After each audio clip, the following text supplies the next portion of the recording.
Hey Waffle Gang, I do hope you're well. My name is Mark and today we're checking out some more relationship stories, and if you do love a Reddit story, why not consider hitting that like, subscribe, maybe that notification bell too. Let's crack on with today's first story, which comes from Equivalent Food 2522 and says, am I the a-hole for throwing away my co-worker's sweater? My co-worker, 55 male, has a sweater that he wears every day at work and leaves in the office overnight.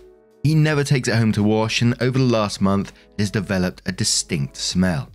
At first I tried to make innocuous comments to him. You smell something musty, etc. But he didn't catch on, so last week I said to him, hey, that sweater is starting to give off a stench, could you take it home and wash it? He replied, nah, that's not my sweater, and walked away, which effectively ended the conversation. After he left one night, I went to his desk and smelled the sweater and confirmed that nasty stank, and it was so putrid up close. I have no idea how he lives like this. So I took the sweater on my way out and threw it in the dumpster out back. The next day he was looking around for it and asking everyone if they had seen it.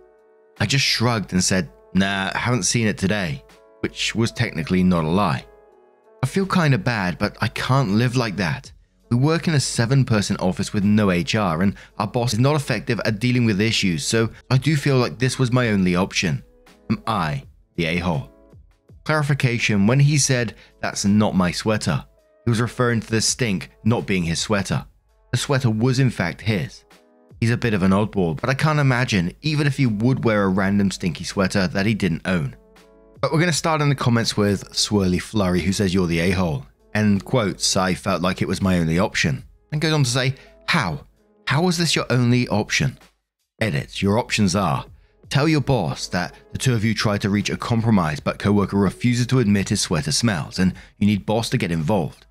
Ask boss to mediate a discussion between you and co-worker so that you can find the compromise that boss wants, but doesn't want to find himself. Bag up the sweater so you don't have to smell it and hand it off to co-worker.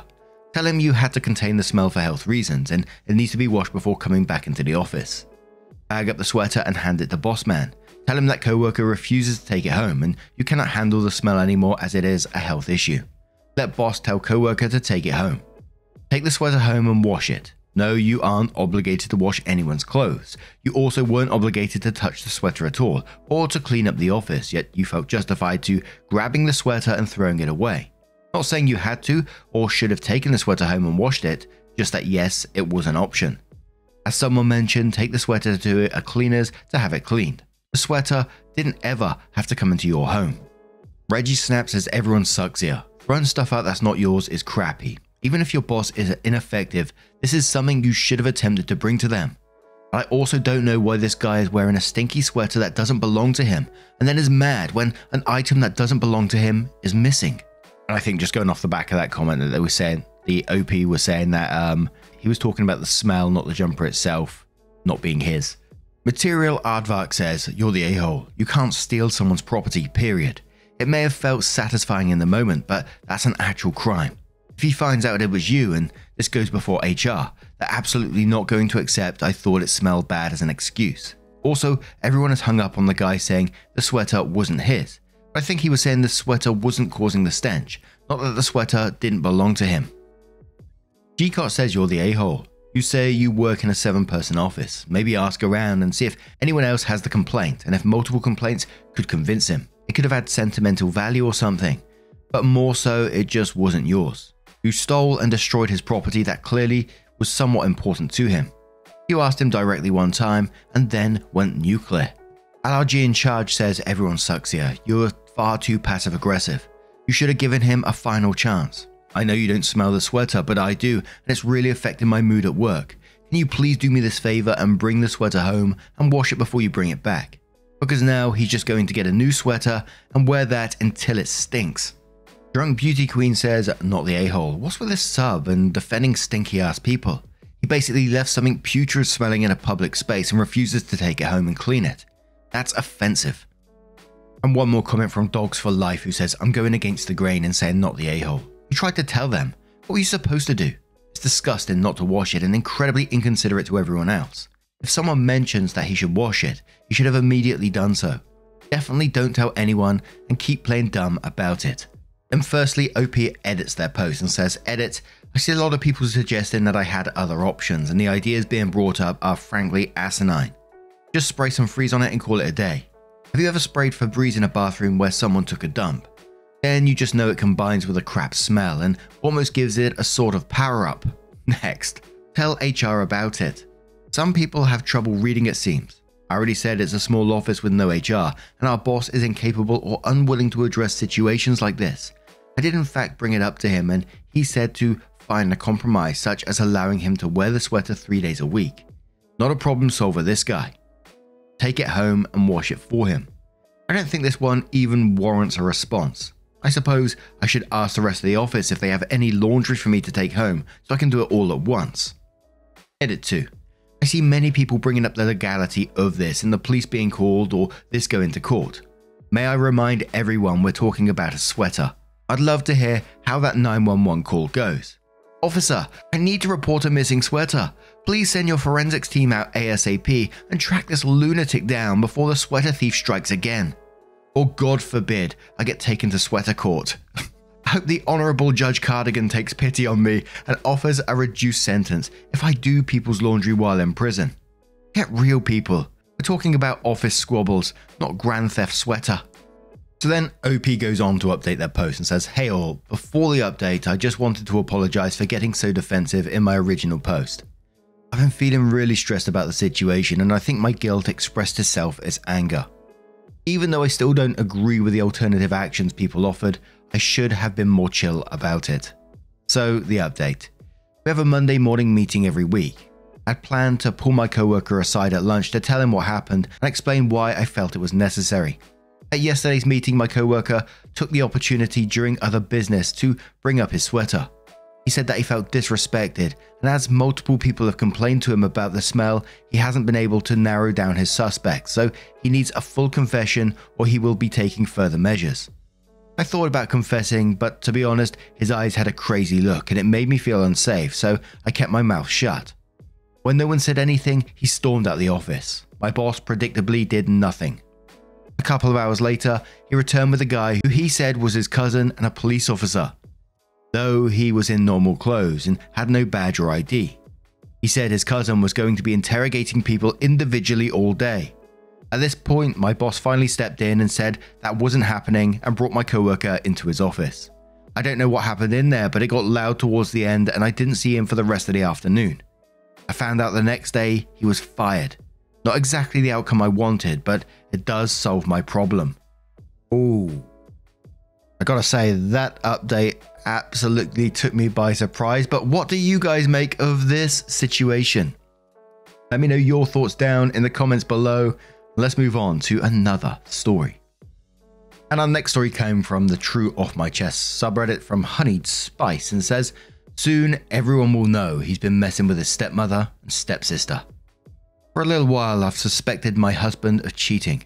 I didn't have any justification for thinking or feeling this way, but I couldn't stop having this gut feeling that something was wrong. So I decided to keep a closer eye on him and I still found nothing. And for a long time I was angry with myself for suspecting him and invading his privacy. We went to marriage counseling and I apologized for breaking his trust in me, and for a little while all was well. I can't believe I apologized to that lying sack of crap, but that wretched feeling never went away. I tried so hard to get over this feeling that he was deceiving me in some way and I just couldn't. So I decided it was time to hire a private investigator, instead of playing Inspector Gadget myself. Let me tell you, this was the best thing I ever spent money on. Within a month, the private investigator was able to confirm my suspicions, but it was a shock to find out that it was his stepsister and his stepmother. Not only that, he may have been the father of his stepsister's newborn baby. I could have killed him, but I kept my composure and I kept this information to myself and continued to act as normal as possible. Believe me, that was a very difficult thing to do. I slowly started detaching from him and even moved into our spare bedroom, and we continued to drift apart. I moved out, got a new job, and started saving money for our divorce. I got my life in order. Now here we are, almost a year later, and in the final stages of our divorce, and I've still not told anyone. I spent the last year preparing for our divorce because I'll be damned to leave this marriage empty-handed. I wanted to handle our financial affairs first because my husband works for his father and I didn't want to leave him unemployed during our divorce process. This son of a see you next Tuesday dragged our divorce and fought me for everything, even things that were mine to begin with. But I kept my calm and I won't say a word until I get everything I deserve. That's when I'll tell his father. And his father is not a man to be messed with.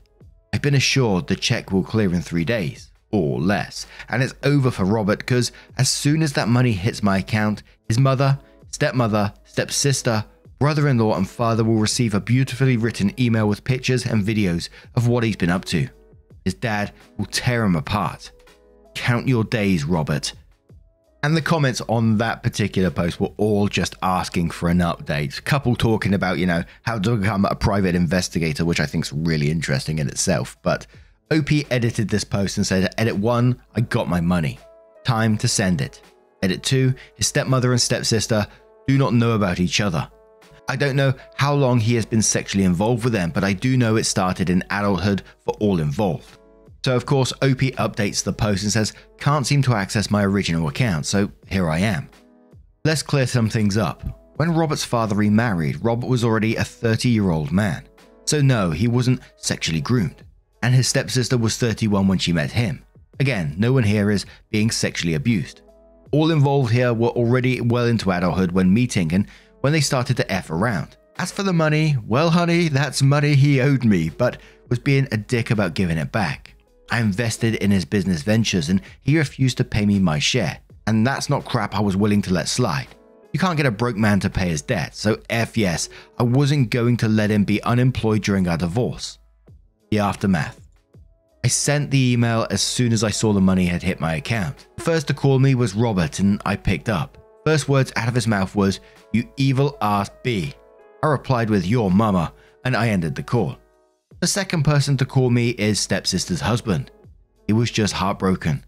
He asked me a ton of questions and he asked for my divorce lawyer's information. We also discussed him getting a DNA test for all their kids. Through brother-in-law I found out there was all-out war between stepmother and father-in-law. He tried to kick her out but she locked herself up in the bedroom. While father-in-law was throwing her crap outside, stepmother-in-law called her daughter for help. At some point, stepsister and stepmother got into a fight. The fight was so bad that the neighbors called the police. In the scuffle to separate mother and daughter, they hurt one of the police officers and were arrested. They're still in jail because neither of them have anyone willing to bail them out. The following day I got a call from Robert telling me that his daddy almost ran him over. So he wanted to come stay with me because he's scared that his daddy or brother-in-law will try to beat his ass again. Robert is scared to go home. His dad and brother-in-law are pretty much camped outside of his place and have already jumped him twice. Robert is terrified. He tried to stay with his mother and she told him that he has made his bed and should now lie in it. For your information, I'm not done with Robert yet. I have more planned for him. Update 2. Ex-sister-in-law is in deep doo-doo, as the results for the DNA test came back and 0 of the 3 kids is his. Ex-brother-in-law is distraught. She doesn't even know who else could be the father. Heifer, how many men have you been bedding? Beside your husband and mine? Don't worry, I'll find out. Like I knew she was a trifling old bag of bones, but I never knew she was this cold. Brother-in-law has decided to cut ties for his own sanity as he feared he might act in a way that is outside of his character. Now I feel bad for those babies, but I understand why he had to leave. Did we, ex-brother-in-law and I, give a copy of the DNA results to everyone she knows? Yes, we did. Did I personally go out of my way to darken the steps of a church and make my testimony and hand out copies of the DNA results? I sure did. Ex-mother-in-law and her daughter have cut ties and are silently hating each other, but they are image obsessed, so they kept things cute and silent. But a heathen like myself prefers to be cute and audible, and I haven't forgotten dear mother. So I went and gave my testimony in front of her beloved peers and read out a couple of the vilest text messages she and my ex-husband exchanged. There were lots of gasps and screaming, but I kept reading for as long as I could. I sure effing did. Unfortunately, I couldn't read more before I was dragged out and then attacked by my ex-mother-in-law and ex-sister-in-law, but I handled that and they never again lunged at me or threatened me with physical violence again. Over the years, Robert has moved as shady in his legal business as his personal life, and as a law-abiding citizen, I felt compelled to inform the taxman of his dealings. as well as informing his former business partners and current ones. I also did some legally ambiguous things to Robert that I don't want to put into writing, but he's no longer slinging dick like his life depended on it. That testicular fortitude he once had is slipping away. He just doesn't have that pep in his step anymore. It's hard to remain so casual when there are a couple of men hoping to catch you and an ex-wife who still has him on my find my beep. Robert's life is in tatters and, well, I love that. Love that for him. Holy moly, that's some steaming tea right there. That neighborhood must be absolutely wild. But now I'm going to turn this one to you guys. What do you guys make of this situation? Let me know your thoughts down in the comments below. Let's have one more story. And our final story is going to come from Letterhead Material 93, who says, "Am I the a-hole for moving out when my parents asked me to pay rent? I, 23, am the oldest of 5 siblings, and I am a full-time student.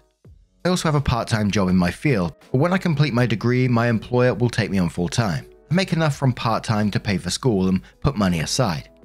My siblings range from 20 to 10. Both of our parents work full-time.